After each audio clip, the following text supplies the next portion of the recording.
My name is Ryan. I'm 15 years old, and I come from Paris. But my story? It's not like most teenagers. I don't live at home with my parents. My father has no stable address. Sometimes he disappears for weeks, chasing odd jobs or promises that never last. My mother, she's sick, and every time I see her, she looks weaker than before. She loves me, I know she does, but life has made it impossible for her to care for me. So, for the past year, I've lived in a group home. It's a place filled with kids who all carry invisible weights. At first, I hated it. I felt abandoned, like my life was written out before I even had the chance to start. But slowly, I realized something. Pain doesn't just destroy you. Sometimes, it shapes you into someone new.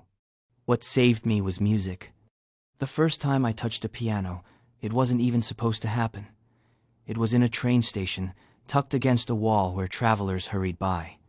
I sat down, my hands shaking, pretending I knew what I was doing. I pressed a few keys, random, clumsy notes. But in that moment, it was like the world stopped for me. For once, I wasn't the boy without parents, without a future. I was just a boy with sound.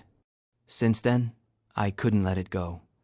I had no piano of my own, no teacher, no sheet music, but I had YouTube videos. I watched pianists play, and I told myself, if they can, why not me? I studied their hands like maps, tracing every movement in my mind. And then I would sneak back to that same train station piano, or into a shop where the manager already knew me. I'd beg for a few minutes to play.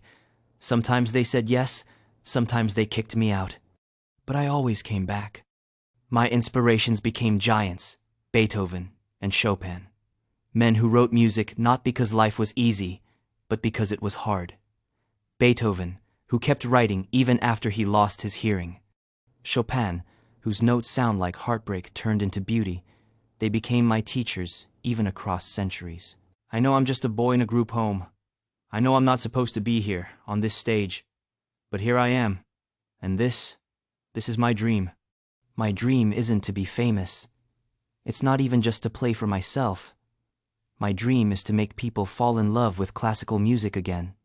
To remind them that it isn't just something locked away in dusty concert halls. It's alive, it breathes, it screams, it whispers. So when I sit at this piano, I don't just play notes. I play my story. The nights I spent wondering where my father was.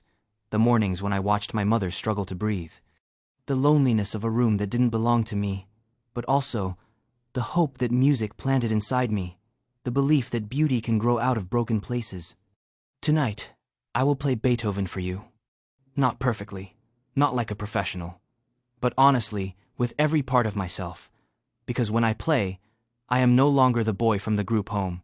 I am no longer the kid who doesn't belong. When I play, I am free. And if my music can touch even one person, if it can remind someone out there that even after darkness, there is still light, then maybe everything I've lived through has a purpose. This is not just my audition. This is my life. And tonight, I give it to you in music.